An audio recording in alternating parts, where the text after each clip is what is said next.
Welcome to Yellow Brick Road. I am Jordan, and today we're gonna do a little reaction watch party-ish thing. Where we watch a documentary, a short documentary of the Confessions of an Economic Hitman. But first, don't forget to share, support, hopefully donate to all the links in the description box. Also, please check out the Discord link if you want to join that. We are in that Discord right now, reacting to this. So I'm just saying, like, hey, you join up. Sometimes we play movies, documentaries, sports, music, TV, reacting to videos, talking politics. I actually do think it's worth it, actually, because I think we're much more knowledgeable as a collective than basically all the channels I react to. That's why we have like all these different factoids and information and insights that typically are not seen on YouTube, in my humble opinion. But I would say take advantage of that. Also, please take advantage of the links of everything I show you in this video so that you can watch it on your own or read it on your own and you don't have to hear us talking. You can fucking, rabbit hole with different information. So please take advantage of that. Uh, yeah, do that. All right. So first, just want to very quickly, very, very quickly go over some stuff here. You see, Pam Bondi confirms the National Guard will be going to every city, or at least that's the plan from these guys. Here you go. Working hand in hand. My volume low like that? Fuck. No, it's not low. It's fucking Twitter. God dang it, Twitter. Shitty fucking audio files. There you go. Working hand in hand with Secretary Noem, Homeland Security. Director Patel has already arrested 500 suspected terrorists since January 20th. Jesus. We're working hand in hand with Pete Hegseth. And yes, we are bringing in our National Guard to every city we possibly can. Who needs our help? And that's a lot of them. We're tied up, as you know, in a lot of court hearings right now. These young men and women in the Guard, they want to help our country. They want to be here. They are patriots, yet they will not be attacked by a radical Islamic terrorist who screams by reports, Ali Akbar, before shooting 2 of our Guard members and almost killing more. Yeah, can you working hand? Wow. So that's just mask off neocon circa 2002-3 neocon type talking points. And obviously the thing that I guess Alex Jones was claiming to be warning about, apparently now he's probably in favor of this, right? Putting the military on the streets because of oh my god, a terrorist attack. There's fucking jihadists everywhere. We need to put the cops everywhere and put the National Guard everywhere. And yeah, police our own people. Because let's be honest, they can say they're fighting radical Islam, but in reality, we're the ones that get fucked. When you see that we're trying to, stop radical Islam from fucking with our planes, but usually you're the one that gets fucked over at the fucking airport, isn't it? Or if you have the wrong speak as a journalist or an activist, you might get pulled into a side room at the airport to get interrogated. Right? You might get put on a list. But let's be real. We're not surprised that these people would take advantage of something shitty happening and using it for their own means. Let's move on. Here's just I'm not even going to play the fucking video. You can see it there. But it's Netanyahu begging for a pardon from the president of Israel. An injunction with our president, Mr. Donald J. Trump, where he was also begging for a pardon for Netanyahu for his obvious, blatant crimes, right? Well, actually, it's not even his obvious crimes. It's the financial corruption crimes that this guy's on the line for, and they want a pardon for this guy, even though it's like, yo, don't you blow up babies? Aren't you still blowing up fucking children? All right. Either way, we'll keep it moving here. I just wanted to point those out real fast. And let's get to the watch party part of this video. Confessions of an Economic Hitman, the John Perkins documentary. I don't think this is all of it, but if I see it on YouTube, that means I should be allowed to play it myself, right? Without getting the video blocked or copyrighted or whatever the fuck. So hopefully this works out. I don't care about monetization. I hope it's just not blocked out completely. I hope everyone can be able to see what's here. If not, I'll just recommend it in another video and post it for you guys to look at on your own. But either way, let's continue. Let's watch this. The John Perkins, Confessions of an Economic Hitman. Here we go. That's loud.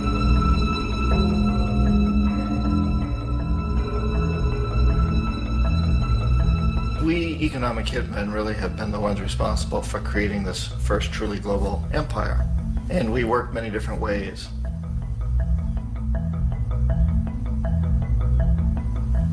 But perhaps the most common is that we will identify a country that has resources our corporations covet, like oil, and then arrange a huge loan to that country from the World Bank or one of its sister organizations.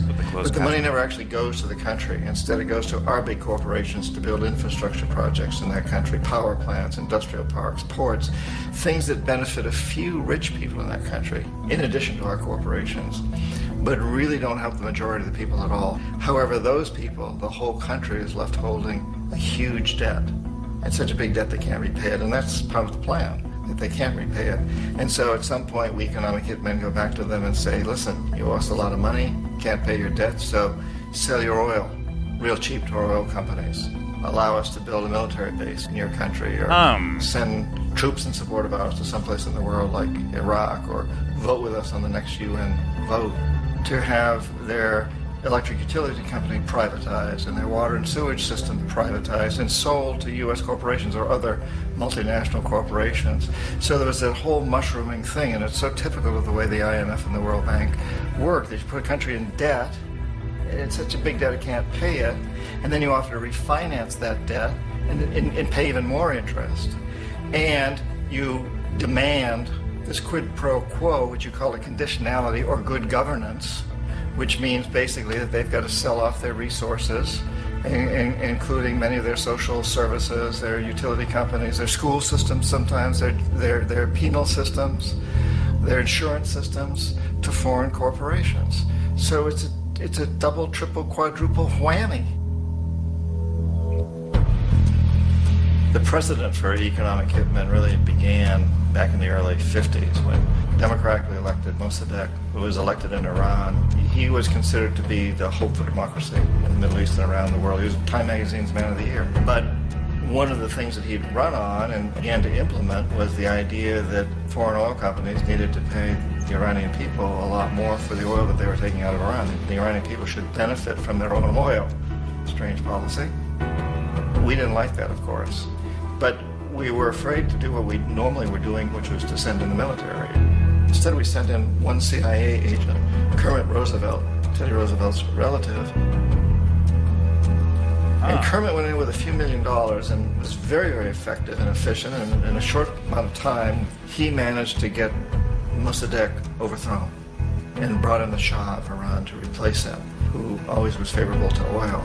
And it was extremely effective. Yeah, but everyone told me that, like, while we're doing what we're doing in South America is the Monroe Doctrine. Does that expand all the way to Iran, too? Why are you doing the same actions in Iran that you're doing in South America when it's about protecting America, right? I thought it was about protecting the U.S. and our freedoms and stuff. How come you're doing the same actions? Seemingly for the same reasons. Never mind, I'll turn my brain off, go back to sleep. Here we go. Bombs overflow Tehran. Army officers shout that Mossadegh has surrendered and his regime as virtual dictator of Iran is ended. Pictures of the Shah are paraded through the streets as sentiment reverses. They're trying to bring this fool back, not him, but so back here in Shah the United States, Jr. In Washington, people looked around and said, wow, that was easy and cheap. So this established a whole new way of manipulating countries, of creating empire. The only problem with Roosevelt was that he was a card-carrying CIA agent, and had he been caught, the ramifications could have been pretty serious. So very quickly at that point, the decision was made to use private consultants to channel the money through the World Bank or the IMF or one of the other such agencies, to bring in people like me who worked for private companies, so that if we got caught, there would be no governmental ramifications.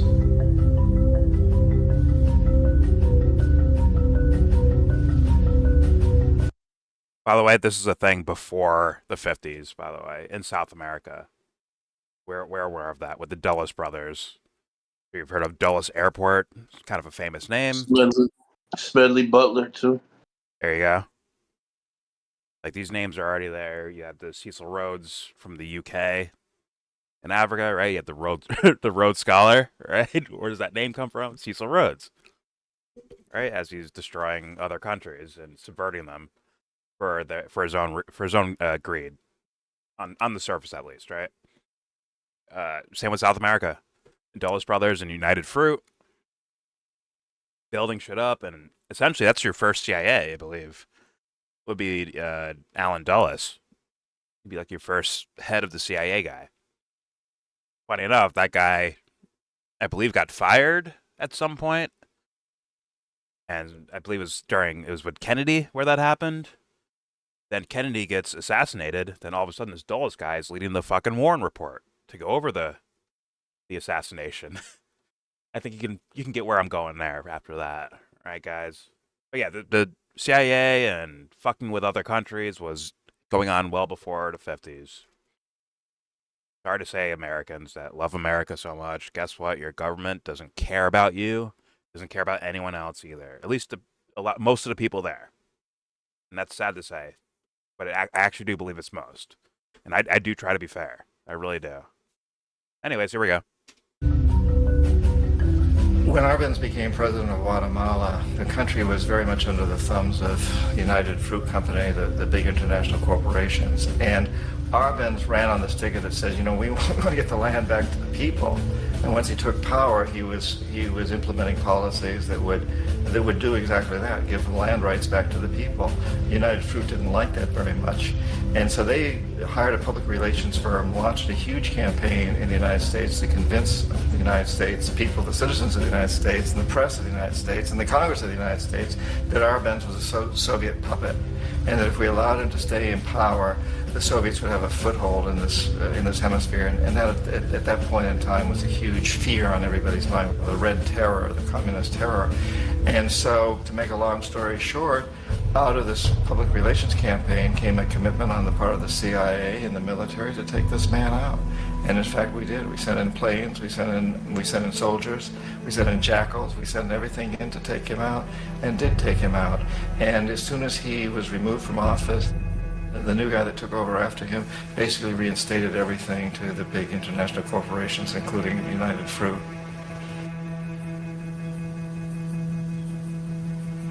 Ecuador for many, many years had been ruled by pro-U.S. dictators, often relatively brutal. Then it was decided that they were going to have a truly democratic election. Jaime Roldos ran for office, and his main goal, he said, as president would be to make sure that Ecuador's resources were used to help the people. And he won, overwhelming, by more votes than anybody had ever won anything in Ecuador. And he began to implement these policies to make sure that the profits from oil went to help the people. Well, we didn't like that in the United States. I was sent down as one of several economic hitmen to change Roldos, to corrupt him, to bring him around, to let him know, okay, you can get very rich, you and your family, if you play our game, but if you continue to try to keep these policies you've promised, you're going to go. He wouldn't listen. He was assassinated. As soon as the plane crashed, the whole area was cordoned off. The only people allowed in were U.S. military from a nearby base and some of the Ecuadorian military. When an investigation was launched, 2 of the key witnesses died in car accidents before they had a chance to testify. A lot of very, very strange things that went on around the assassination of Jaime Roldos. I, like most people who've really looked at this case, have absolutely no doubt that it was an assassination. And of course, In my position as an economic hitman, I was always expecting something to happen to Jaime, whether it be a coup or assassination. I wasn't sure, but that he would be taken down because he was not being corrupted. He would not allow himself to be corrupted the way we wanted to corrupt him. No. Where's your evidence? Huh? No. America would never do that. Never, ever. I also just want to add, if you ever heard of these little drone attempts to assassinate Maduro in Venezuela. Once again, just trying to tie this to the thing that we're already... You're seeing things play out today, and it's not some sort of, at least to me, not some sort of mystery of goals and intention here. It's not meant to stop drug dealing in America, whether it's fentanyl or cocaine or anything, heroin, whatever. I think it's meant to... they want to overthrow the country and own it, essentially. They want it to be owned and controlled. Right? All right, here we go. Omar Torrijos, president of Panama, was, one of my favorite people. I really, really liked him. He was very charismatic. He was a guy who really wanted to help his country.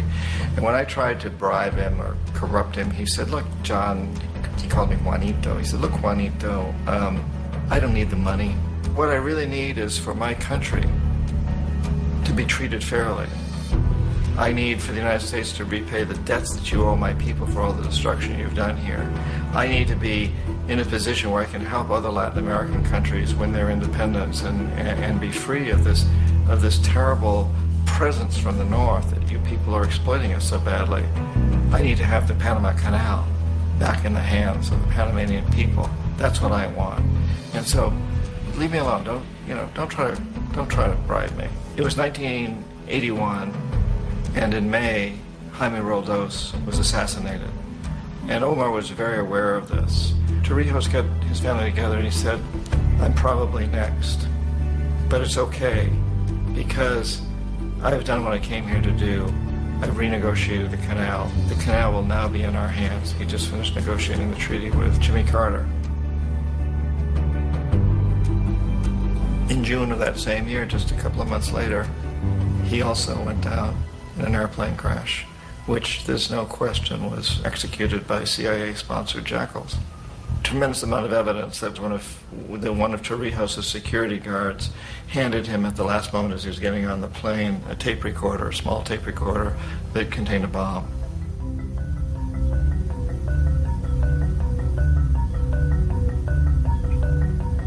People in his country just really didn't like him. How this system has continued pretty much the same way for years and years and years, except the economic hitmen have got better and better and better.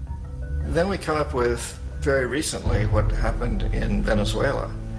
In 1998, Hugo Chavez gets elected president, following a long line of presidents who had been very corrupt and basically destroyed the economy of the country. And Chavez was elected amidst all that.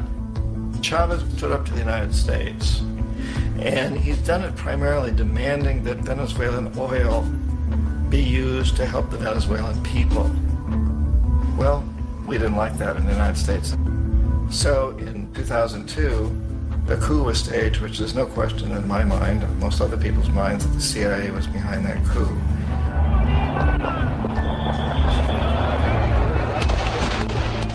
The way that Out.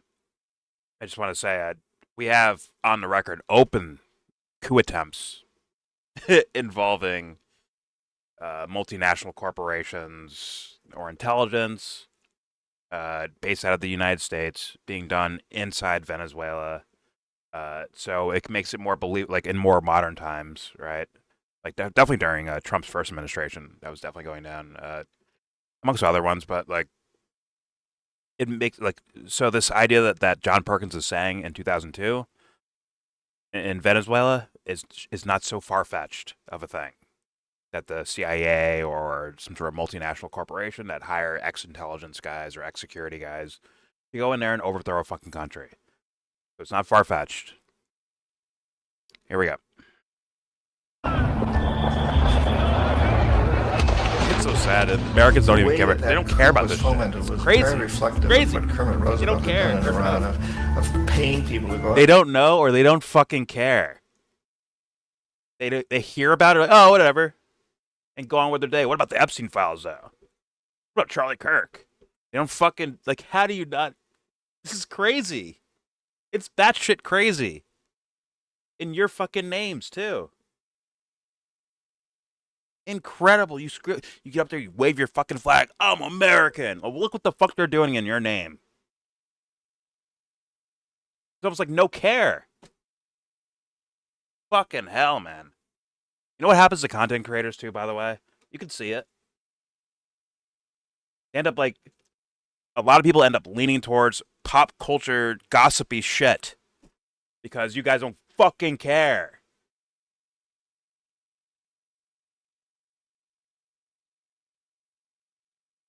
Here we go. Don't even care about your own fucking lives either, by the way. Don't even care about your own fucking lives. Incredible.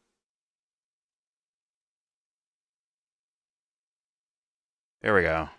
The way that coup was fomented was very reflective of what Kermit Roosevelt Better hope there's nothing out there. Better fucking hope. Paying people to go out into the streets, to riot, to protest, to say this Chavez is very unpopular. You know, if you can get a few thousand people to do that in television, can make it look like it's the whole country, and things start to mushroom. Except in the case of Chavez, he was smart enough, and the people were so strongly behind him that they overcame it, which was a phenomenal moment in the history of Latin America.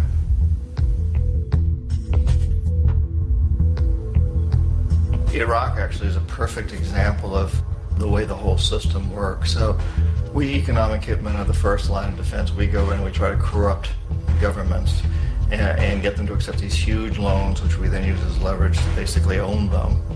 If we fail, as I failed in Panama with Omar Torrijos and in Ecuador with Jaime Roldos, men who refuse to be corrupted, then the second line of defense is we send in the jackals. And the jackals either overthrow governments or they assassinate. And once that happens and a new government comes in, boy, it's going to toe the line because the new president knows what will happen if he doesn't. In the case of Iraq, both of those things failed. Economic hitmen were not able to get through to Saddam Hussein. We tried very hard. We tried to get him to accept a deal very similar to what the House of Saud had accepted in Saudi Arabia, but he wouldn't accept it. And so the jackals went in to take him out. They couldn't do it. His security was very good. After all, he had one time worked for the CIA. He'd been hired to assassinate a former president of Iraq and failed, but he knew the system. So in '91, we send in the troops and we take out the Iraqi military. So we assume at that point that Saddam Hussein is going to come around. We could have taken him out, of course, at that time, but we didn't want to. He's the kind of strong man we like. He controls his people. We thought he could control the Kurds and keep the Iranians in their border and keep pumping oil for us. And then once we took out his military, now he's going to come around. So the economic hitmen go back in the 90s without success. If they'd had success, he'd still be running the country. We'd be selling him all the fighter jets he wants and everything else he wants. But they couldn't. They didn't have success. The jackals couldn't take him out again.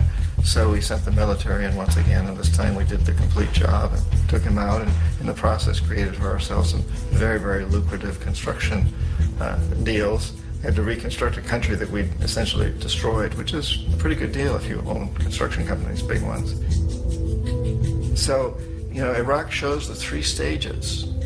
The economic hitmen failed there, the jackals failed there, and as a final measure, the military goes in. And in that way, we've really created an empire, but we've done it very, very subtly. It's clandestine. All the empires of the past were built on the military, and everybody knew they were building them. So the British knew they were building them, the French, the Germans, the Romans, the Greeks. And they were proud of it, and they always had some excuse like spreading civilization, spreading some religion, something like that. But they knew they were doing it. We don't. The majority of the people in the United States have no idea that we're living off the benefits of a clandestine empire, that today there's more slavery in the world than ever before. And then you have to ask yourself, well, if it's an empire, then who's the emperor? Obviously, our presidents of the United States are not emperors. An emperor is someone who's not elected, doesn't serve a limited term, and doesn't report to anyone, essentially. So you can't classify our presidents that way. But we do have what I consider to be the equivalent of the emperor, and it's what I call the corporatocracy. The corporatocracy is this group of individuals who run our biggest corporations, and they really act as the emperor of this empire. They control our media, either through direct ownership or advertising. They control most of our politicians because they finance their campaigns, either through their corporations or through personal contributions that come out of the corporations. They're not elected. They don't serve a limited term. They don't report to anybody. And at the very top of the corporatocracy, you really can't tell whether a person's working for Why a do you feel like he's private missing corporation something? or the government, because they're always moving back and forth. So What's up? Do you feel like he's missing? You just want. Oh, do you feel like there's? Do you feel like he's missing something when he said that? Yes. Which would What is be missing? psychology is heavily missed here. Heavily missing. Hmm. Why does someone do this? Once again, there's these guys, right, that are heads of multinational corporations, or essentially the heads of multinational corporations. And these guys are Correct. swimming in money. Swimming in it, right? They're good. They can retire now. They're good. In a They're way. good. In a way. In a way. Okay. Well, would you? They're Okay. good. You They mean can like live the a corporate? comfortable life for good, and their kids could too. And their kids' kids could probably live pretty good as well. So you're talking about the executives themselves, because the corporations themselves are in war with other corporations. So the thing is that they will bankrupt each other and they'll fight each other. You know what I mean? So they personally, right, as the executive, might have mad money, but the company itself is always at war with, like Amazon's fighting Facebook and this other shit. That's these kind of things. Kinda. They're kind of fighting them, but not really. On some things they're fighting, on some things they're working together, right? I think they'll all like, hey, can we all walk away with billions? Like our actual enemy, Yeah, they'll our, actually I think they'll they absolutely take that deal. Yeah. I think they agree that their actual enemy is regular people noticing what they're doing. Let's be real. Their That's enemy that's is their real everyone. enemy. Their enemy is, well, it's easy for them to make deals, right, with other large corporations, because they can have more follow through. But if you're dealing with public opinion, it can swing without really control. You know what I mean? But yeah, Well, they'll yeah. I The just thing is find that where God, when sorry. they when you're like in a boardroom with corporates and stuff like that, right? The thing is that they want to make more money, and yeah, they want to fleece the people who they're making money off of, right, to the maximum extent. And this is just business, right? But the thing is that they're also really It's not seeking to just. gain market share from the competitors. I understand, but there's definitely some sort of splinter in their psyches to where they behave that way. For Oh sure. yeah, it's like that professional sports analogy that I always like to use, right? The thing is that the you and me might be different. You might be like a Mets fan, and I Uh, might be like a how Yankees fan. dare No, I'm you? just kidding. This is the joke, man. But the thing is, like, even though you and me, right? Like, I'd be like, oh fuck you, I'm a Yankees fan. You're like, fuck you, I'm a Mets fan, right? Like, or vice versa, right? The Yeah. thing is that the players, when they get together, they're more chummy with each other because we're just the fans, we're just like the commoners, but they are fucking the same hoes. They go into the same restaurants. We're not going to the same shit as them. You know what I mean? So Yeah.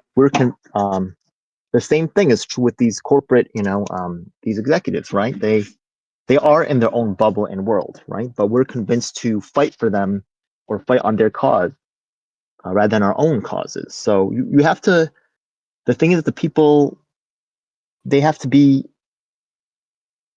The thing is that the people at the top, they're also in a trap. You know what I mean? The thing is that even if they want to change the system, the way the system is built is that they can't know everybody, so they just work within their little echo chamber and their imperfect and incomplete knowledge base, which is actually biased towards other people they hang out with, and they don't talk to the actual commoners, because if they try to, those commoners are either going to kiss their ass, try to use them and abuse them, or catch them. I mean, there's a few people who might be honest with it, but a lot of times people will try to exploit each other. They'll try to exploit the rich people. That's why a lot of people, when they see celebrities, they're like, oh, take a selfie with me. It's never like, how the fuck are you doing?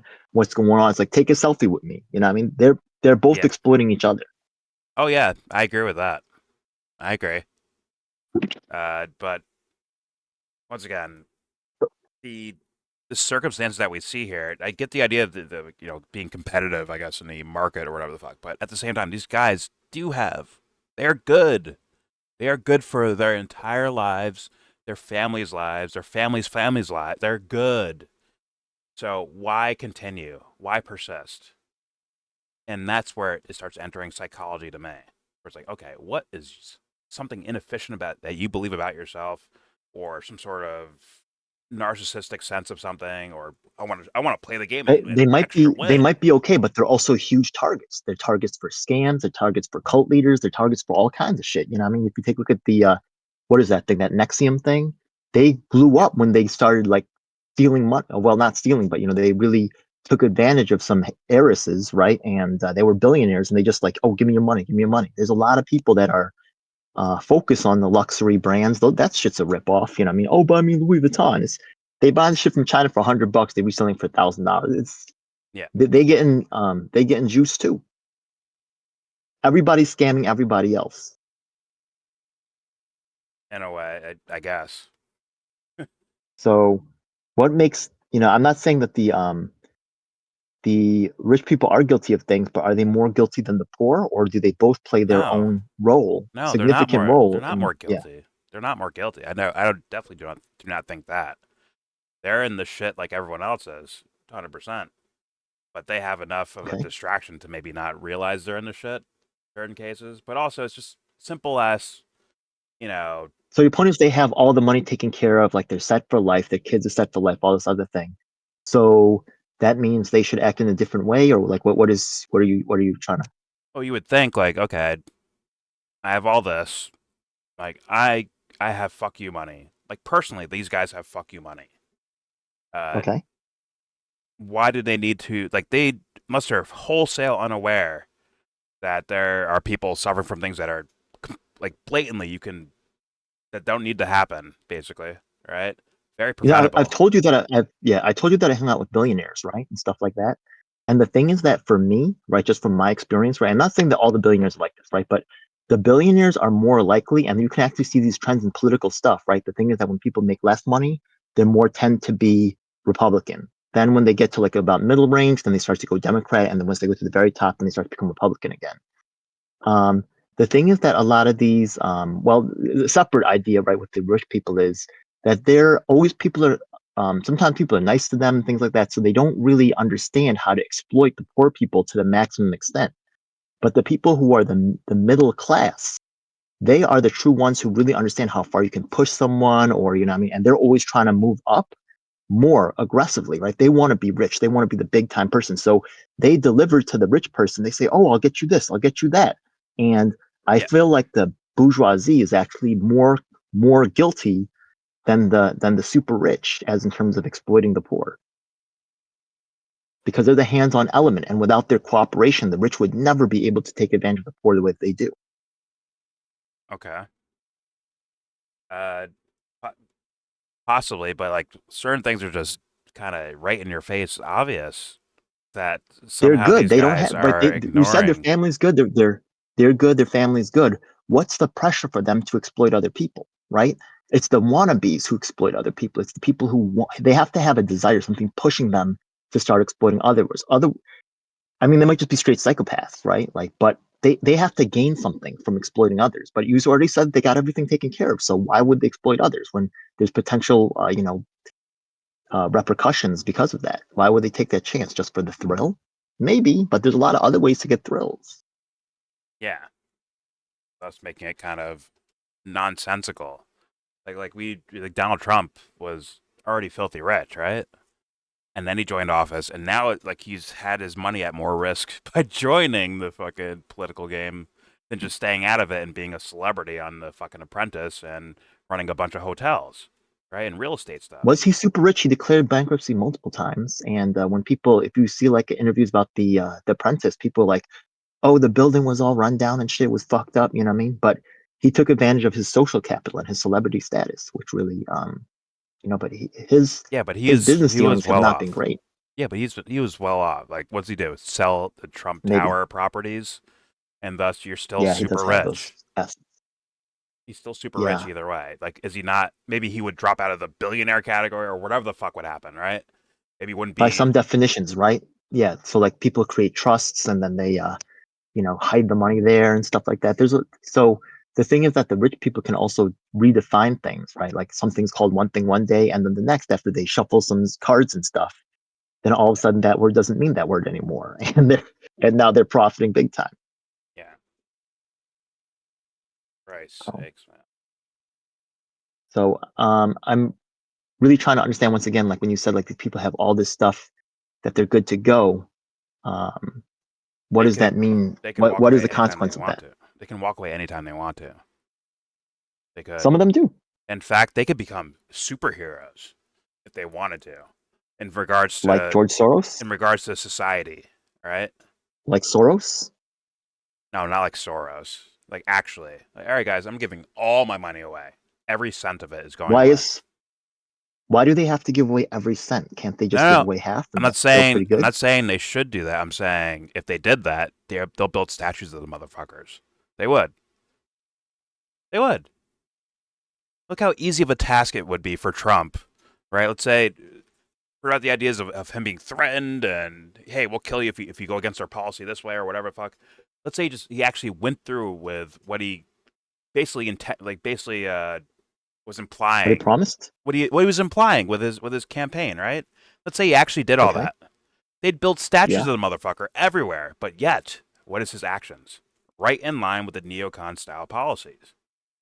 Right in line with it. Okay. What is that? What is that thing that happens right there? Because if he wanted, let's say he was a prime narcissist and he wanted everyone to love him, he has a layup of things because who's he compared to? Biden, Obama, Bush, Clinton. These are your comparisons. You know how easy it is to outflank them as a president if you wanted to? Of course they could. Of course he could if he wanted to. It is easy to outflank them. Wait, how does he outflank them as the president? Bro, all to do is like certain simple ass policies. Simple ass shit. And he would outflank these guys by a mile, and they call him the greatest president of all time. They would do that. But what does he do anyways? He lies. He bullshits. He's we'll do this, but he actually does something else. He'll say, I created peace, but there's still fucking bombings going on. Right? I need to stop Venezuela for your benefit. This, right? They all do this. From Exactly. Biden to Trump, exactly. To Reagan. Why do they all do this? Do you think they're all stupid? I think they're all pussies. Or just they're with the bullshit. Pussies are with the bullshit. And probably a mixture of both. Hey man, hey guys, listen, I know I just won the presidency, but I don't want to rock the boat. So tell me what to do. I'll announce it. We'll do that. That's what it looks like to me. If he does the right thing, do you think the press will report it? Bro, they will build statues of the motherfucker if he does it the right way. It's pretty simple. I think it's actually very simple to do. But he's going the opposite direction. The blatantly opposite direction of like the idea of like meaning well, like trying to like, hey man, I'm trying to end war, really trying to end wars. He goes the opposite direction and tries to kick up dust and start wars. It's fucking wild. Department of War, fuck defense. We're going to war. Fuck it. That is pretty crazy. Well, they tried to say make America great again, and by again they mean just use old shit that already existed, like a Department of War. Like George W. Bush policies in the Middle East and in South America and in these other countries. Again, see, look, it happened again. See, to flip it back to my experience with like the Andrew Yang campaign, the thing is that when he first came onto the scene, right, like he just had a couple ideas, right, and the thing is that he needed grassroots activists to kind of like give him some little juice, right. He also got help from Joe Rogan. They'll never talk about the grassroots. So the thing is that we gave him his time, blah, blah, blah, right? Yeah. And then, we said maybe we could work together. Right? You seem to be catching on over here. I heard his take on Syria. Thing is that the grassroots, that guy wasn't it. The grassroots, he had a lot of people, but the thing is that when the grassroots went to Iowa, right, to try to get him, he got only 1% of the vote. That's when he said, fuck this, right? The grassroots cannot get me what I want to get as a candidate. I'm going to completely sell it to corporate campaign consultants. And I can't really blame him. The fact of the matter is that but he wasn't it people in the America, first place. We haven't seen that yet, Ed. We haven't seen that yet, dude. Where's the real motherfucker at? We don't see them yet. Where are they? Okay, let's take these candidates and put them on the side for a second, right? Yeah. And the thing is that like who's the most who would you say is the most impactful activist of this generation, of this decade? Impactful activists in this decade? Yeah, from the United States. In the 2020s, you're saying? Yeah. Jesus.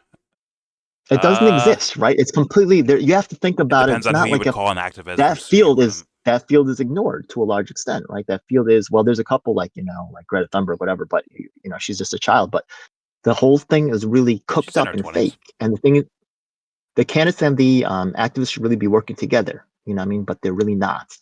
And the candidates are really there to, um, if the grassroots activists really had significant oomph, that they would be able to work together, but they can't because they've been co-opted by the fake shit, and Americans are too busy to really investigate or really, invest their time in real active change. They just go to their job, they come home for a couple hours, they watch YouTube or whatever, and they don't really have time to really explore or really fight for real change. So the fake shit It's much worse than that. really.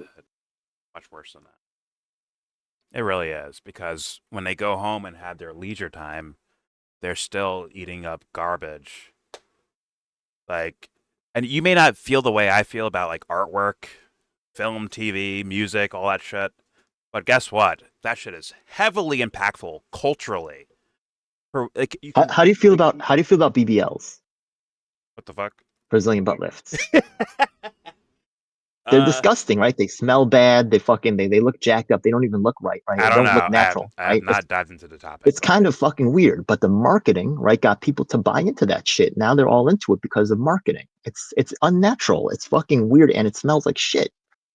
Fuck that, you know it's what I mean? kind But of made fun of. It's kind of made fun of. Maybe it had its time, but it's kind of made fun of now, from what I've seen. thank fucking God. Where it's like, yo, that don't look right, right? It's fucking weird.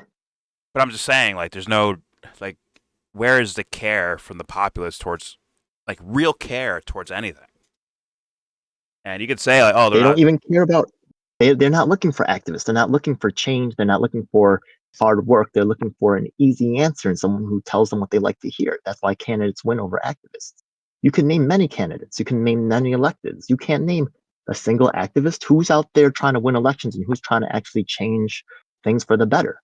And Well, why that's would the you believe thing. candidates have to learn different skill set? They got to learn marketing. They got to learn how to win elections. And I know that game as well too, right? The fact of the matter is that people I have the list of all the people who voted and how many times they voted, and I visited them all in my district, and I have that unlocked with other district leaders, and we are delivering real results to really create impactful electoral change. So, we I can think really activists put need to be our. better. How about that? Because they're missing, seemingly for the most part, these political motherfuckers are missing the thing that's missing from their favorite fucking movies or TV shows Why would or songs. when we look at That okay when we that look at like housing thing that I think activism, people really do when, attract to. My God. when we look at housing activism, right? How many people from poor tenants are actually investing in activists to take care of their own situation? Versus, right, the real estate companies have so much money, they have their own real estate channel. How can real activists, as you say, compete when our normal society gives such a little fuck about activists that when I ask the normal person, can you name one activist from the 2020s, or who do you think is the number one activist of the 2020s? They can't think of a name, or a name doesn't pop up. Or they might say something like fucking Charlie Kirk or some wacko shit like that. Like they have no idea. They're not, Yeah. you know what I mean? And as long as things maintain like that way, I you mean, look into candidates for help, yeah. that's not their business. Their business is to win elections. Their business is not to actually create real change for the people. That's the people's job, not the candidates. Well, they're part of they're supposed to be trying too, right? On the surface, at least. They don't just. I can't just They're look at it and supposed be to like reflect they the become will a of the robot people. and they're like, oh my They're god, I'm a supposed to reflect politician now. Now I don't even care they're about these supposed fucking to reflect issues. what the people want. And what the Yeah, but people want who's is to kill guys. trying? Who's What trying? they- Who's they're trying? all trying in their own way. None of them are Oh, truly evil. Like they come on, dude, come on. If AOC or Bernie Sanders or Ilhan Omar or Rashida Tlaib, if these guys really cared about ending that war over there, sorry, that genocide over there, there's a lot more to be done, and it's pretty obvious of what you could do. Pretty simple and pretty fucking obvious, but they're not doing it. And no one's asking them to either. I mean, well, some people are asking them to do so. But for the most part, they're not really. Who's really asking? And thus, it gets to the crux of what I'm When you saying. go to Burger King, you can't expect the dude who's making the burgers to always put like his heart and soul into it. And even if you go to an expensive restaurant, they're gonna follow the recipe. They're gonna, it's just every day they're doing the same shit. Now, what if a They're not really going to stay passionate about it. But what if a They'll stay burger passionate on certain guy, things. what if a guy at Burger Yeah, King gets on a podium and says, I will dedicate everything I have into each fucking burger I do? Now it's different, sure, okay, isn't it? that's nice. Now it's It's different. talk. I mean, no, it's what's fuck talk, right? Because anybody can say that shit. And anybody will say that shit under the right Yeah, anyone can circumstances. Or talk, you but go for who's an the real interview, deal? Anyone can right? You talk, got but to who's say the real that deal? shit. Yeah, I agree. Anyone can You got say to look at words. results. Who's the fucking... Results determine. Not necessarily Results results. determine Not results. necessarily, because people can try their ass off and fail. That can happen. Anyone who tries to really tries to do something You got to do better. righteous with their life, they can fucking fail. The point is that they're You got to do better. trying. You got to do better. Exactly. They would Alright, have to so. do better. But So I mean, the candidates are trying, right? AOC's trying in some ways, we right? sure Like she's about not that? really. We sure about that? Some people have different levels, right, at which they or different priorities or positions, right? So maybe she prioritizes certain things that you don't I agree want it with. to be like, hold on. I want it to be like, yo, Jesus, come in here. Yo, Jesus, right there. Yeah, yeah. Stand next to AOC. Yeah, is she trying? Compared to you, is she trying? That's what I want to say. Not she's trying her In some best ways, for she what is. AOC can do, and this is all she can do. She's trying. Okay, They're all try to an put extent. Jesus in there. Are you actually It would be trying nice. now? Well, here's another thing, right? I like to say that another thing besides looking at what the results are, right? You got to look at what they sacrifice or what they really to actually achieve that position. So if someone really sacrifices big time, then you could tell that they really care about that. But if they don't sacrifice anything, then it's something you can't trust, I'm hoping or they it's already hard to made their trust that. sacrifice already. I'm hoping that already happened. Then they walk in as a whole person. They had their fucking Okay. Christ moment and experienced it already, and then they walked into office instead of trying to figure it I out was on just the curious fucking about. Yeah. fly. I'm glad you made it more clear because I wanted to understand why you were disagreeing with that position in the video, but it makes sense. Okay. I get what John Perkins is saying in like on the surface sense, right? On the surface, like, oh, Yeah, yeah. multinational corporations and this Kraft family trying to overthrow Venezuela. Like, I get that shit. I understand Yeah, that, and yeah. it needs to be known. That should be heard and listened to. But is that the crux of human problems? Fuck no, it's not. It's not multinational corporations. It's hiding right in your own fucking heart. Fight it there, I agree. then you I win. agree. Then you go on. Then you just live. You live. You be free. It's the only way to fucking fly. The problem is, Actually, it might be you doing it, but not your next door neighbor. They might be doing something else, right? yeah, I think there is something fundamentally wrong with corporations because the thing is that when you create like a larger, right, if you have a mosquito, right, it can only create so much damage, right? It's annoying, but you can only create so much damage. But if you have a giant, it could fucking easily kill a whole bunch of people just by putting its foot down in the wrong place, right? Yeah. So the thing is that we made these corporations which have superpowers, but the thing is that we removed all liability from that's ridiculous. You know what I mean? And Well, if a yeah. corporation puts people over, every single shareholder should be able to be sued to their fucking last drop. You know what I mean? They're owners, they're profiting. But we said, you know what, you don't gotta lose all your shit. You know what I mean? You just lose what you invested. That's just breaks normal rules of responsibility. Now you have incentivized people to act irresponsibly because they don't give a fuck.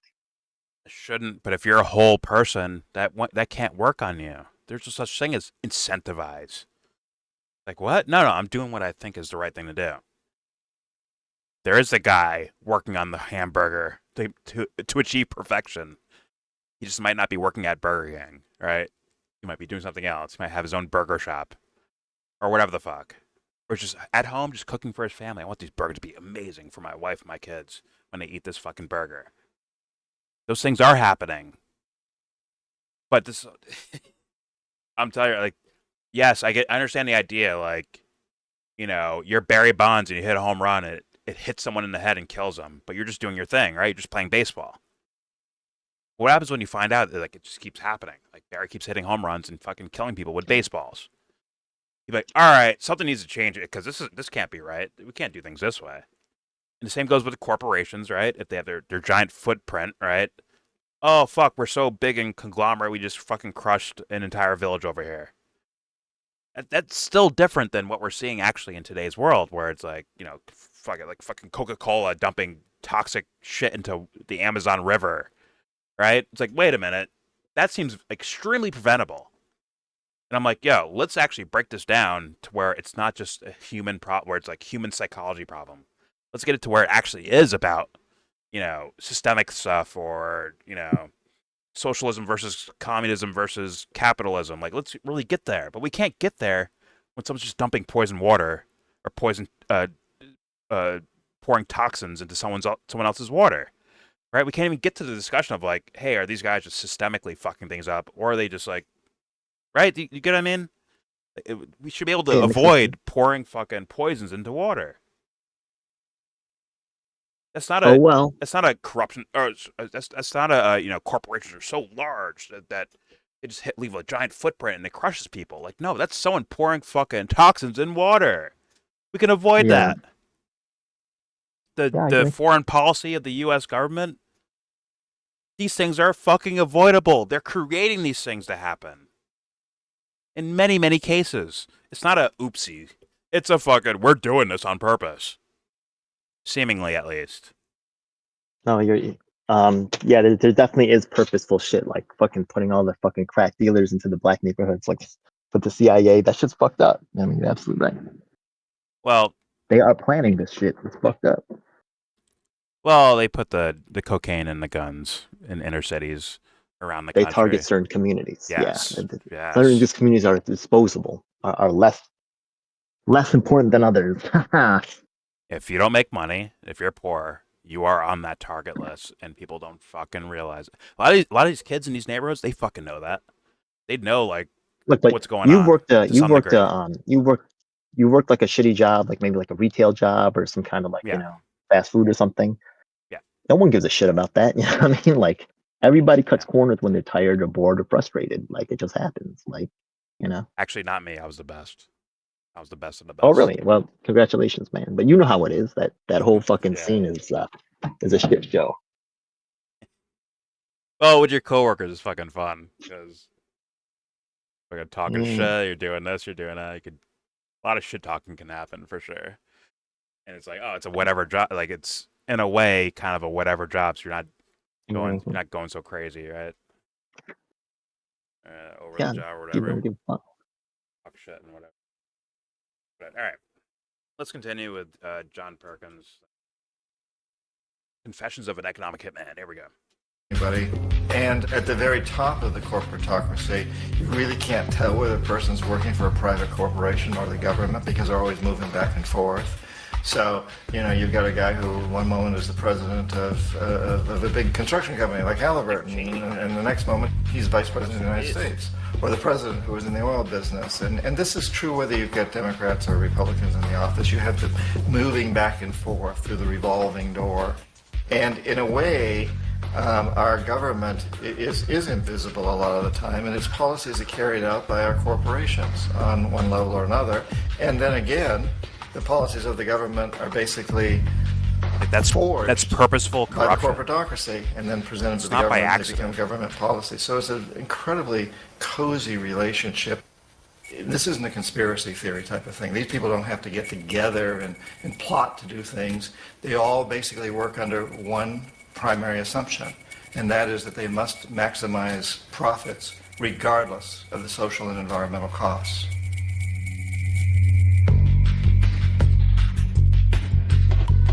This process of manipulation by the corporatocracy through the use of debt, bribery, and political overthrow is called globalization. Just as the Federal Reserve keeps the American public in a position of indentured servitude through perpetual debt, inflation, and interest, the World Bank and IMF serve this role on a global scale. The basic scam is simple. Put a country in debt either by its own indiscretion or through corrupting the leader of that country, then impose conditionalities or structural adjustment policies, often consisting of the following. Currency devaluation. When the value of a currency drops, so does everything valued in it. This makes indigenous resources available to predator countries at a fraction of their worth. Large funding cuts for social programs. These usually include education and healthcare, compromising the well-being and integrity of the society, leaving the public vulnerable to exploitation. Privatization of state-owned enterprises.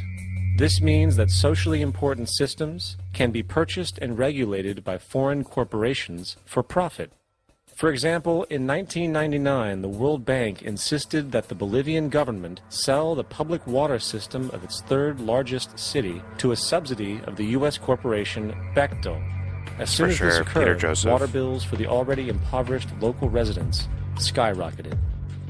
It wasn't until after a full-blown revolt by the people that the Bechtel contract was nullified.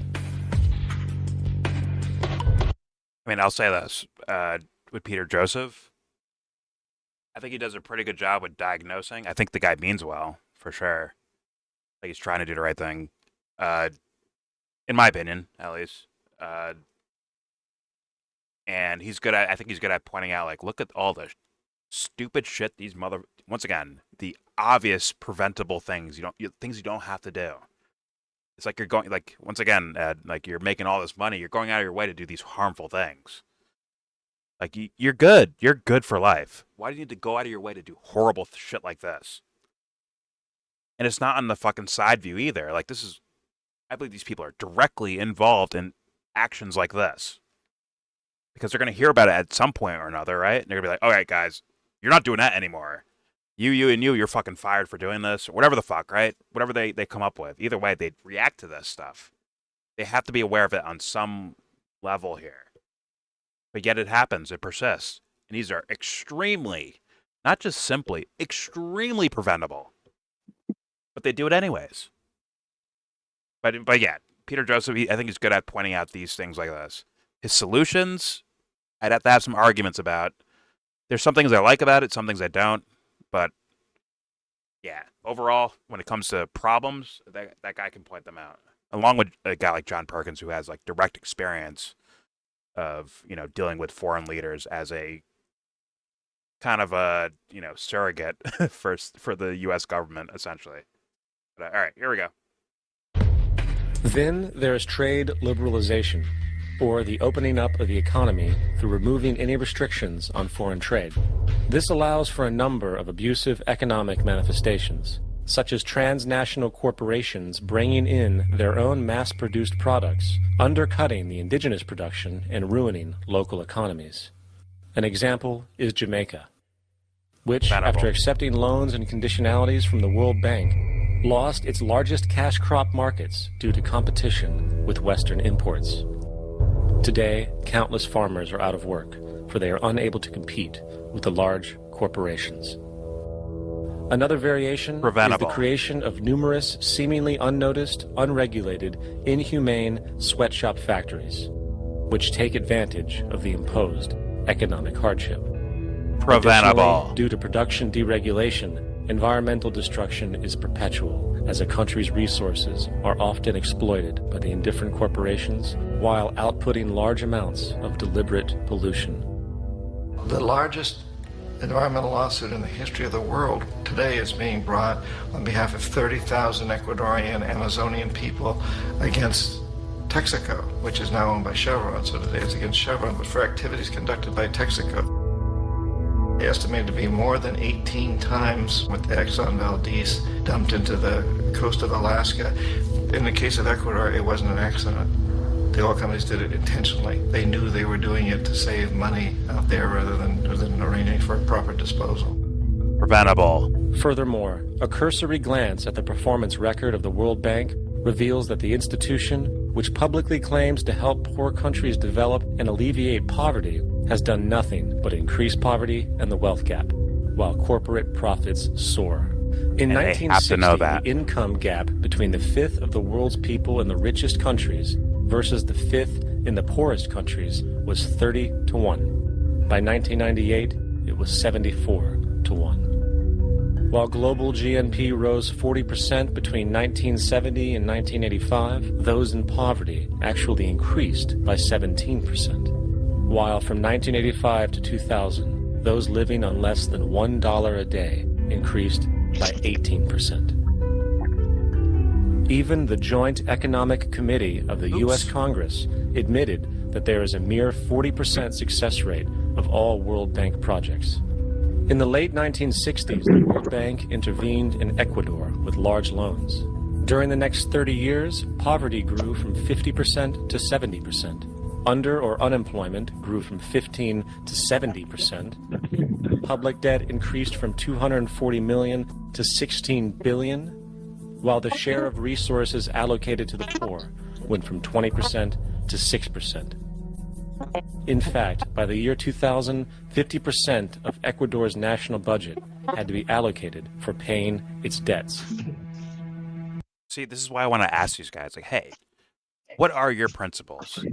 What do you believe to be the right thing? And tell, like, hey, man, tell the world, hey, this is what I believe in. This is what I truly believe in. I'd be like, okay. And if you stray from this in any form or fashion, we will let you know about it. Like, very harshly let you know about it. Oh no, I don't want to fucking, starve people or pour shit in their fucking water. I don't want to do that. That's against my principles. Okay, we'll hold you to it. Not criminally, but just more so like as a person. Like, okay, fine. And once again, that requires regular people to actually really deep dive care about shit like that, right? About other people's principles or claimed principles. And if they say, like, hey, man, I don't believe in pouring poison shit into your fucking water, I would never do that. Then they do it. It's like, all right, we're done with your company. We're done. Nothing. We're not buying anything from your fucking company until you're gone. People don't even care about their own water. Well, yeah, that's what I'm saying. That's what I meant by something. But like, okay. They don't even care about their own water. But like, think about like, okay, with water, right? Like you tap water, Yeah. right? You fucking turn the faucet on, you have your tap water, right? That's Yeah. what people normally think of, right? When it comes like, okay, Yeah. take something like fucking, once again, entertainment, where it's like, this is your fun Don't time, still right? have bad water? I Yeah, bet fun they time, do. okay. I bet they do. Fucking crazy. They still haven't fixed it, like decades later. New York's not so great either, to be honest with you. It's not. From things I've It's heard, not. even outside the city, Yeah. even in my areas of things. But yeah, I'm saying like, okay, there's the idea of water, right? But it's just so much like turn the faucet on and here comes water, or turn your shower on, here comes Yeah. water, right? Versus something where it's like supposed to be like your fun time, right? It's like kicking back and watching a TV show or a movie or listening to your music. It's supposed to be like kick back, relax time, right? They're even like, how are you not complaining about that if they give you dog shit? If they give you pure dog shit, how are you not caring about that? It's one thing to have something so simple as turning a faucet on and get it like, oh, so you look, I have water. They may not know it's poison. They may not care if it's poisoned or not, or or heavy fucking metals in the fucking thing or whatever the fuck. They may be wholesale unaware of that. But if you're like, oh my god, it's Friday night, let me turn on whatever, Power Rangers, and they give you the most dog shit version of Power Rangers of all time, and you're sitting there saying, They'll get mad about that. Yeah, you're sitting there. That's no, what they get mad about. I don't think they get mad about it. I don't think they get mad. I think they accept it. That's what I'm saying, Ed. Something where it's Any like Power your free Rangers? time. It's I'm your throwing free rocks, time. man. If it's not the Mighty Morphin Power Rangers, nigga, chairs are flying, cell phone is flying, underwear is flying, something is flying. Exactly. But I'm telling you right now, I think most people get dog shit as far as their, like, once again, this is your for fun time. For fun time, right? For you. That's for you. Like, fun is... It is fun time flipping chairs on people that fucking watch fake ass Power Rangers. Fuck that. We fucking them up. You know what's the worst, man? In the early 2000s, when you only had to go on what the critics say with a movie, and they were hype it up, you better go back to the then, theater. Chip. They were better back then. We're so but lost right now. But yeah, go ahead. Yeah, but like the mid 2000s, shit was starting to get stupid. Like I told you, from 03, shit was just getting dumb, dog. I remember, they were hyping up some Star Wars fucking movie, and everybody was like, yeah. I was telling my cousin, I'm like, nigga, I don't like the voice acting from the fucking commercial. And he's like, nah, man. He's like, it's gonna be dope. It's gonna be dope. Yo, we get there, 20 minutes into the film, everybody starts walking out. Yo, we want fucking a refund, and everybody went over to like the Transformers movie halfway in I'm telling you right because now. the shit was asked, and everybody was telling the people who were lining up to go, like, yeah, don't go watch the movie. They're like, yo, it's fucking ass. Get your refund back. And then the people in the theaters were like, yo, you guys got to leave. We're like, yo, the movie's ass. Yeah, but here's what I'm trying to say, and I get what you're saying, Chip. I do. It's just it seems like right now in this time period, bro, they're throwing toxic waste into the water, but it's toxic. It's hold on. It's toxic waste of bullshit being dumped into movies and TV and sports and music. It's everything. But like, It's everything. what will happen after a You're certain absolutely point? right. What will happen after a certain Yo, point? but the problem is they've conditioned people to just go along with shit. Like, yo, Humans are right too now, much, bro. That can't last too long. right now, yo, when I started driving, I was paying $1,500 a year for car insurance. Guess what? Right now, first-time drivers are gonna have to pay in the province of Ontario. Oh God. Take a guess. Take a guess. I don't know your currency. 4,000. Essentially. 4,000. I don't know. For a year. 13,000. Yeah, $13,000 a year for a first-time driver, and that's not even if that's just the basic. That's one-way coverage. That means, yo, any new fucking vehicle, you're gonna have to get fucking full liability, which is what, $25,000-$30,000 for insurance. Who the fuck is gonna pay that? That's a down payment. That's your first home buyer's down payment on a house. It's 30 fucking G's. I don't know what everyone else on the East Coast, Northeast area is, but car insurance. But everyone's just like kind of. It feels random. It feels like random, and it's like almost like arbitrary. Or sorry, it's like kind of arbitrary. It's like why is it? Why did it go up $200? What the fuck is this? Yeah, yo, like COVID, mine's went up $275, and I asked them why. They go, well, rates went up. I go, well, rates went up, but why is my rate going up? I go, because rates went up.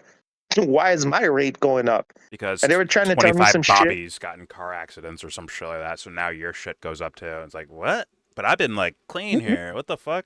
Yeah. So I told them, I'm like, yo, just, you know what, just cancel my fucking insurance. I'll drive without it. The fine is $230. I'll go to court and plead fucking guilty, pay them the $230, and I'll keep driving without an insurance. Might be cheaper. Yeah. It might be yeah, cheaper. I go, they're gonna fine me twice a year within the 6-month period. So I'll pay $460 and $300 impounding fee. That's if they impound it or not. So $300 impounding fee. So I'll pay $2,000 and I'll save $7,500. Is what you're trying to say? The guy goes, "Oh, we would." I go, "I don't give a fuck what you recommend, faggot." Jesus Christ! But like, okay. I go, God. Finish your point. Yeah, and dude, this is how they trap you. Like when you buy a new car and you're stuck on a fucking lease and you're locked in. Like if you buy a brand new car, right? Mm-hmm. You have to get this thing called a replacement collision insurance, which covers the cost of your vehicle for 5 years. So when you drive it off the lot, you don't lose the $15,000 or whatever the percentage that the dealer gets off the top for selling you the car. Yeah. So if you go out there, like, basically, if you don't get it and you drive off the lot and somebody hits you, you're in the hole for $15,000 to $20,000. Because the insurance is only going to pay what the car is valued at, not that 15 that they throw on top on the fucking final sale that the fucking dealership takes right away. So you'll be on the hook for fucking $15,000 to $20,000. That's not going to be covered by the insurance. So you have to get that.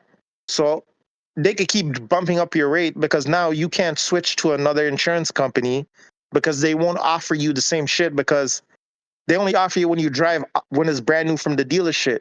Now you've driven it off the dealership. If you try to go and switch insurance, they won't offer you that same replacement collision. They'll just give you the basic shit, which means now if you switch, you're on the fucking hook for that 20 G's. And then they'll keep increasing your fucking insurance within the fucking 5 years. And you're locked in. There's nothing you can fucking do about it. Unless you want to take the risk of some faggot fucking hitting you and you're on the hook for 20 G's. That's like, it just leans towards my point here, where you have the social things that you're talking about, Chip, like those social things of bills and paychecks, right? Your wages, and then you build the bills you got to pay, and you're getting fucked. Like, let's be real. If you're a regular person, you're getting fucked by those things. You're getting screwed over in some form or fashion. You're getting fucked over, right?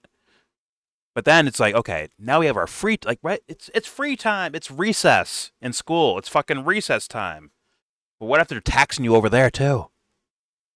Forget about, like, Well, what's they it? fucking are. Hold on. Well, forget about money. I mean, like, you're spending your free time to do some leisure shit, and they're fucking you there too. What's gonna happen after that? Like, I would expect something stupid's gonna happen. Just gonna be honest. They do it. It's We've $15 seen now on your spillovers. leisure time. There's some administration fee on your leisure time. If somebody has to But do Chip, Chip, something Chip. that you're hanging around. But Chip, Chip, Chip. Let's say you drop $20 on a movie, right?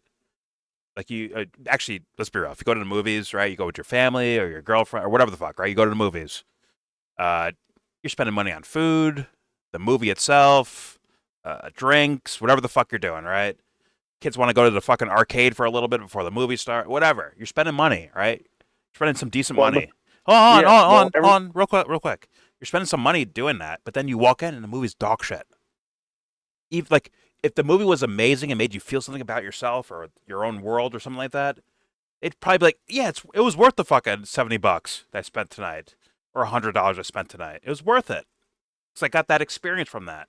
What happens if that's not even happening? The thing that, like, actually keeps people, like, kind of not that's why subdued, but you like, don't buy food from the theaters. The ticket is cheap. The yeah, upsell that anchors you to the movie is when you buy all that fucking food and then you have to sit there and eat it and be like, man, I can't leave with this shit. I gotta watch this shit. tickets are not cheap anymore. They're not cheap. So even if you're just going just for the movie, Dude, like just for a movie it was ticket, like it used to be $7.50. I don't know what it is now. I remember when it was like $7.50 for a fucking ticket. I have I have not gone to like, last movie I went to, I paid $10, but I heard that those prices went up. Dude, the last movie, like I It's like told you, $13 an hour, $15. we all went to watch the Avatar movie, and I almost threw fists with these niggas from fucking school that were still trying to beef with my cousin. Oh my god. I told you, and the fucking white guy came out the washroom with his daughter, and he pretty much got in between fucking the whole shit. And I was looking to kill those guys right after. Just remember, you're on YouTube right now. You're being recorded on YouTube. Yo, dude, it was no secret. Everybody knew that shit. Like, it was out there. Like, I told you, you know my face, you know my address, nigga. I don't hide that shit. Them niggas know beef is beef. Like, you try to start shit with me, I ain't ducking, nigga. Internet, fucking in person, we get it popping, nigga. I told you this story more than once. I don't care. Put it on the fucking internet. My face is on the internet. My address is Yeah, on the but internet. there's My house is no. on the internet. I get that, but there's no reason to force it out there, right? If you could prevent Well, something yo, stupid, you wouldn't just they put that forced out it there. out there because they were trying to start shit with fucking me and my fucking family with shit that happened 5 years before in the fucking movie theaters because they thought niggas didn't have nothing on them. Okay. I'm sorry, we're gonna circle back to this video. We're talking about fucking, these. Well, I think easily avoidable social situations, especially something like pouring toxins in people's water. That should be, like, so easy to avoid, right? It's not a difficult task to Yeah, to dude. do. The most toxic shit that's in everything, and I had to learn this from the fucking doctors when I went on antidepressants because my body kept inflaming, is high fructose corn syrup. That's in everything. That's another thing. Yeah. That's the shit that fucking is destroying your fucking body and making you stupid and slowing down the neural nets in your brain. I'm just. And it's in fucking everything. In every fucking thing. Just look at it. It's in everything. The one thing that's literally they know it's giving you Alzheimer's, making you stupid, making you diabetic, giving you all types of fucking Yeah. diseases that's literally killing you is in every fucking thing you eat. Well, people have started giving more attention to that, so thus you actually see companies using on their labels like, "Hey, we have no GMOs and no high fructose corn syrup or no this or no that, like all natural, whatever the fuck they'll advertise, right?" But like the point I was overall making was those things I could see sometimes people just turning their brains off because they got to work, they got to raise their kids, they got to do this, they got to do that, right? But when it Yeah, comes dude. down to where it's like fun time, you're still getting fucked there. That's why I'm like, yeah, people should not be able to stand this for forever, right? At Yeah, some but point, someone's gonna dude, get pissed off and do something about it. Like it is what it is, and it's not gonna be nice. I don't nah. think. There ain't enough testosterone in this generation to do none of that shit. They're too busy identifying as some fucking I don't even I have to be very careful because like my job has already warned me. They're like, yo, we like you, but they're like, yo, you're way out there. I mean, once it, Yeah, with nigga. these SJW kids, man, they will at least do economic things. They will, seemingly. They'll be like, "Yo, you did this. You know, we're not buying your product anymore." These guys might move like a fucking unit in doing so. So Yeah, there's but some room here's there, the but I thing. think they're still missing Okay, yeah. the real diagnosis of things. But yeah, go But ahead. here's the thing. Like, remember when they called Gucci racist and everybody burnt their shit and then the shit was with Nike and then everybody just went back to buying their shit as normal. Yeah. Oh, you think it's like a The wave and trend? the momentum is not enough to change what they're trying to fucking change. All they're doing is basically, yo, it's a conglomerate. Yeah, you could snap a branch off of this part of the fucking tree, but you want to fuck it, you gotta hack down the whole fucking tree, nigga. And they will never ever find the actual main source that fucking owns everything. They've already broken it down. Remember Bill's Hicks? There's 5 companies that own everything. It don't matter which write off you fucking attack, nigga. They will change the name, change the format, put it over here and say this is the new hot shit. And watch those same idiots that said, yo, we're not buying it from you. They'll go over here and buy the same shit from the same people and don't even fucking know it. But it's the It's like same. that It's Pokemon bitch. She rebranded the fucking cookies that nobody was buying for twice the fucking price, and all her fucking idiot followers went and bought it. And then somebody came out and said, "Hey man, you know it was $10 and nobody was buying it." And they promoted it with her for fucking 30, and everybody bought it. And they were like, "Hey, it's the same shit." And she's like, That's what I said. Yo, that bitch is no talent. I want to punch her in the fucking face. well, I don't know about the Pokemon situation, but I think a lot of Yo, dude, these kids let out me tell here. you, I'm in logistics. I'm in logistics, right? And Boston Pizza, uh, Little Caesar, and I forgot who else. They all buy the same cheese, but Boston Ew. Pizza buys it for like 1/3 the price that the rest of the guys are buying it for. The It's fuck all is coming from. Boston Pizza? What the fuck is that? It's a franchise. Ew. Thank you. No, thank you. It's like one of those. It's like one of your fucking Pizza Hut or something? places, sports bars. No, it's a sports bar thing. Okay, that actually might be better, but all right, go ahead. Yeah, yeah, it's like one of those sports bar thing, but they buy shit from whatever, but they're all buying it from one person, and the main supplier is fucking Saputo, but they just have a different name coming from a different distribution. But all of it comes from one big fucking supplier. So it don't matter where you fucking boycott the shit. It all comes from the same fucking shit. They could just change the logo in 30 seconds This is true, and but ship it off from these something kids into still do something that different. anyways. I'm just saying, economically, these kids would do that. A lot of people, like, yeah, a lot of these kids would fucking do that. If they found out like these guys were pouring poisons into these waters, they found out in whatever from their college class or from their activist group or whatever the fuck, they'll actually move on it. They'll move on it. Although, like, they'll be painted as like the kids that only care about gender pronouns, but in reality, like if you these kids are finding out like, well, hey, who's associated with Israel? We're gonna boycott that. If you fucking do deals with Israel, we're gonna boycott you as a company, right? They do that shit. It is what it Yeah, is. but That's a real thing that Jews happens, own, but the Jews fucking own everything, nigga. So it's like, what are you boycotting? dude. Most of these kids, not most of them, sorry, a good percentage of these kids are Jewish. It's not about Jews. It's not about Jews or not Yeah, Jews. but It's dude, more of there, like, there's here's the government there's of Israel there's doing harmful shit. there's different types of Jews. Remember, there's the Orthodox fucking Jews, and then there's those Zionists who don't fucking think the rest of us are fucking below them. Dude, The Orthodox are completely fucking different, man. But those Zionist fucking dudes, like, I talked to one of them before. I wanted to strangle that nigga. that guy, that person's a minority. At least in America, they're a minority compared to Yep, but everyone they're the else. ones that think, yo, we should be their fucking slaves and we're fucking below them or whatever the fucking term they use. And here's the crazy shit. They're not even real fucking Jews. They're not even fucking from like Israel. They're from fucking like Russia and Poland and fucking Ukraine. Yeah, but That's why they keep changing their fucking names.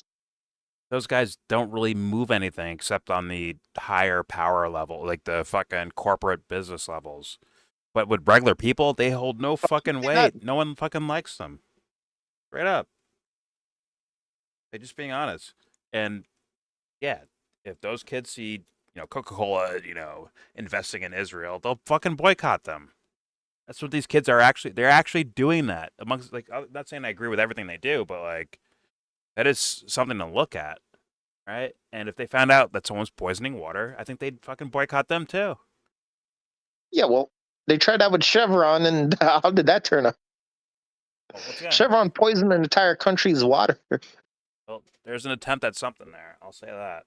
I give them some Yeah, credit there. it didn't turn out good when they tried to fucking sue because the International Criminal Court was like, yeah, the USA could do no wrong. Shut the fuck up. Yeah, basically. But all right, let's get back to this. Confessions of an Economic Hitman. Here we go. It's It is important to rabbit holing everywhere. understand the World Bank is, in fact, a U.S. bank supporting U.S. interests.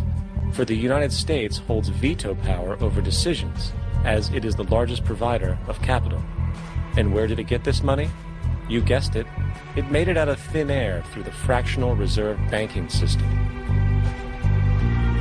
Of the world's top 100 economies, as based on annual GDP, 51 are corporations, and 47 of that 51 are U.S.-based. Walmart, General Motors, and Exxon are more economically powerful than Saudi Arabia, Poland, Norway, South Africa, Finland, Indonesia, and many others. And At as least on the protective books. trade barriers are broken down, currencies tossed together and manipulated in floating markets, and state economies overturned in favor of open competition and global capitalism, the empire expands. and Jesus Christ. And by the way, Peter Joseph used to do like stock markets and like all that economic fucking bullshit. He used to do that shit. So he's a guy who was in that thing and walked away from it. And he started making documentaries about like, hey, this shit's all like corrupt and full of shit. Now, is he changing the world over? No, but is he impacting things? I think so. Uh, he could probably be like a, it's still rough because you need the populace to wake the fuck up with you about these things, right? Otherwise, it's a difficult task by yourself. He was on the Joe Rogan podcast. He was on Rogan's podcast like years ago. But yeah, you need regular people to be like, yo, this shit is stupid. We're done with this. But once again, people have seemingly gotten a little bit, I guess, aggravated by me because I'm bringing up, next to Charlie Kirk, I'm bringing up, why are we blowing up boats in the middle of the ocean? Like, well, it's pretty simple. Charlie has a face that we recognize. It's like some bullshit like that. Like, come on, man. We could think better than that. We could do better than that, man. Like, that's a problem if it's about faces you recognize versus your own sense of right and wrong. Then we're lost at that point, but... All right, let's continue. Here we go. You get up on your little 21-inch screen and howl about America and democracy. There is no America. There is no democracy. Funny enough, I didn't even know was in this clip. A scene from a movie called Network. Here we go. You get up on your little 21-inch screen and This used to be in movies. About America and democracy. I hate politics. There is no America. There is no democracy. There is only IBM and ITT and AT&T and DuPont, Dow, Union Carbide, and Exxon. Those are the nations of the world today. What do you think the Russians talk about in their councils of state? Karl Marx? They get out their linear programming charts, statistical decision theories, Minimax solutions, and compute the price-cost probabilities of their transactions and investments, just like we do. We no longer live in a world of nations and ideologies, Mr. Beale. The world is a college of corporations, inexorably determined by the immutable bylaws of business. The world is a business, Mr. Beale.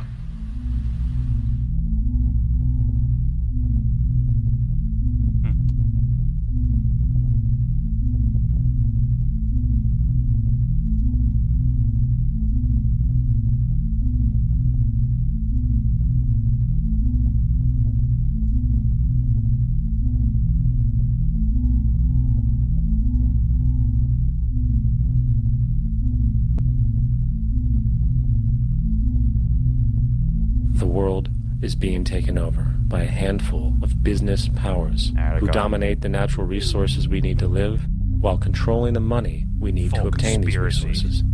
The end result will be world monopoly, based not on human life, but financial and corporate power.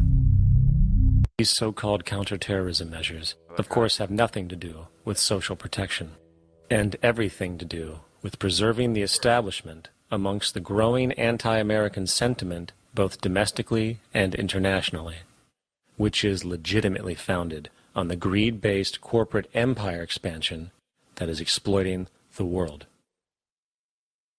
The true terrorists of our world do not meet at the docks at midnight or scream Allah Akbar before some violent action. The true terrorists of our world wear $5,000 suits and work in the highest positions of finance, government, and business. This is for sure from Zeitgeist. So, what do? How do we stop a system of greed and corruption that has so much power and momentum? How do we stop this aberrant group behavior which feels no compassion for, say, the millions slaughtered in Iraq and Afghanistan, so the corporatocracy can control energy resources and opium production for Wall Street profit?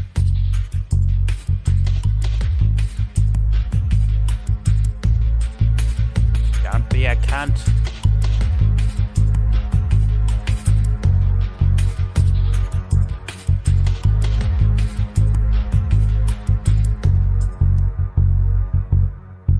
Maybe just went over that with the Corbett documentary.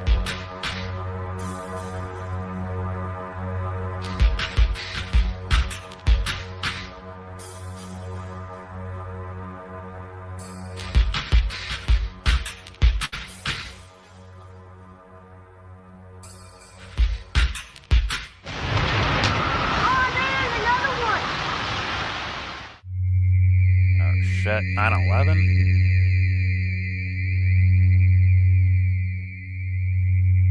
How do we stop a system of greed and corruption that condemns poor populations to sweatshop slavery for the benefit of Madison Avenue? Or that engineers false flag terror attacks for the sake of manipulation? Or that generates built-in modes of social operation which are inherently exploitative? Or that systematically reduces civil liberties and violates human rights in order to protect itself from its own shortcomings? How do we deal with the numerous covert institutions, such as the Council on Foreign Relations, the Trilateral Commission, and the Bilderberg Group, and other undemocratically elected groups, which, behind closed doors, collude to control the political, financial, social, and environmental elements of our lives? In order to find the answer, we must first find the true underlying cause. For the fact is, the selfish, corrupt, power, and profit-based groups are not the true source of the problem. They are symptoms.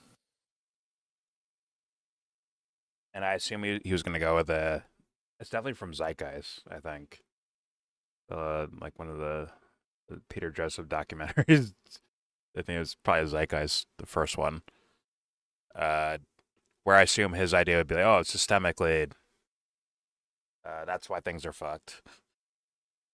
And I can't help but look at people, especially when you're well aware that people can do a lot better than what they're doing. Instead of being a cog, they can be a driver of something if they want to be. They most often choose not to because whatever other reasons exist for them to do so. But they'll like, a lot of people will complain. They'll complain, I think, in words. Say, oh, this, like we were saying, right? Oh, this shitty water. Oh, this shitty policy. Oh, these fucking shitty politicians. They'll say words about it. But, yeah. The actual work necessary to actually fix that. And no, I don't think it's activism. Sorry, Ed. I think it is existential, psychological development. It's necessary. Is more needed than anything ever. I mean, it's always been the case. That was always the needed thing. Is an appeal to your own, who you are as a person and what you're, it's kind of like like a sports team, right? And the coach is like, hey, if you guys, like, hey, if anyone talks right now, you're all going to run 30 laps. All right? Let's say that was the case. So usually someone opens their fucking mouths. It's like, for what reason? Why'd you do that? It's because of their own thing in their own minds. Right? If we all viewed running laps as bad, but this guy couldn't help himself but open his fucking mouth, for whatever reason, maybe that's his existential development for himself, I guess. All right? I need to be a rebel for a little bit. But, in 10 years, I'll figure it out and do something different. I'll realize I don't need to fucking just yell out of nowhere to feel better about myself. I can actually just be a better me if I want to be, right? It's like, I'm just saying. Yeah, in those moments where someone just can't help themselves, it's like, yo, I thought we all didn't want to run laps. Why are you yelling for? And it could be a splinter in their own fucking mind that gets them to do that. Who knows? Maybe they got troubles at home, so they want to stay at practice longer, and thus you yell something to get us to run more laps. Maybe it's rebellion, right? A lazy form of rebellion to, stand outside the box compared to other people, and only in comparison to other people. But either way, it's like, us running laps was very preventable. Just someone's like, you know what? I feel the need to do this. And it actually fucks everyone else over while you're doing that. And it's probably for your own psyche to feel more comfortable within your own fucking experience. And that's called taking your pain out on other people. And until we deal with that, which is, once again, that is running rampant on planet Earth. People like, I feel justified, bro. They hurt me. They hurt me. Like, who the fuck are you? What made you so fucking special?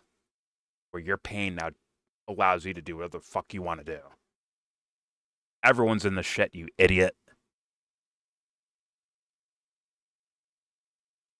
But then again, I'm sure they'll compare their pain to someone else. But it's, look, I'm not doing bad. These guys are doing awesome. Lazy way out. My humble opinion. And yes, nothing will change. And by the way, it's not so overwhelming where it's like one kid doing something. It's a lot more than you realize. It's probably typically scales tilted towards, uh, you know, the I will act out motherfuckers. It is what it is. Sure, it feels good. Sure, it sounds cool, but we need to actually get at the actual problem here, which is us. We're the actual problem. We are the great problem we've been waiting for. Is basically the case. But also, yes, this social information about, who, what, whens, and wheres, and multinational corporations trying to deal with other countries, and it's eventually like given the green light to overthrow other countries. In tandem with the U.S. with any other government, in tandem with them. But yeah, that's also a problem. It should all be pointed out.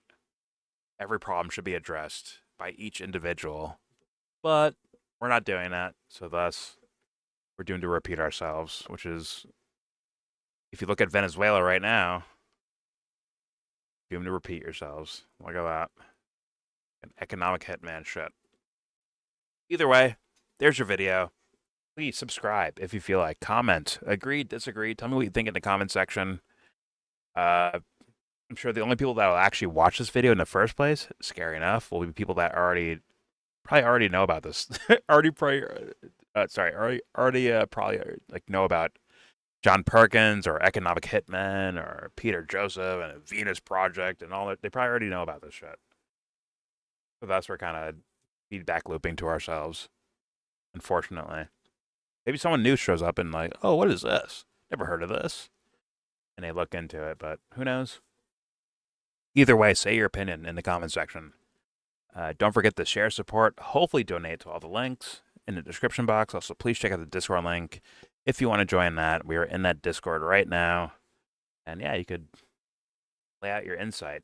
It is funny that once again, I invite any opinion. You're all welcome to the Discord. But for whatever You were reason, just quiet for the past 2 minutes if you were talking, just so you know. what? Was I? Yeah. If my Discord It screwed up, probably it probably wasn't important anyways, but it's the end of your video, so I figured I'd let you know. well, maybe Discord didn't pick me up, but my recording did. So whoever's listening they heard me. I didn't see what Discord was doing, but either way, yeah. When I say any opinion's welcome, any opinion's welcome. It's just you might get pushback. Now, I don't know if you're personally afraid of oh my god, I don't want to. My ideas, I cherish them so much. I don't want them to get broken at all. I don't know if you're worried about that or something else, but yeah, please show up and make your arguments. You don't have to stay in the comments. You can use your words. I think people challenge me to debates. People have done that. They never show up. But all right, do your thing. Maybe you're busy or whatever the fuck. I get it. Stay in the comment section and debate me. Can't we just talk out loud? It's a lot easier. But don't worry, I debate those guys in the comment sections too. They just usually disappear after a while. It's kind of weird. Whatever. Yeah. Please join if you feel like. Everything I showed you will be linked in that same description box. You can check it out on your own without us pausing or going into whatever the fuck. You can watch it on your own. No big deal. And with all that said, most importantly, give this video a thumbs down. A thumbs down. Yeah. How dare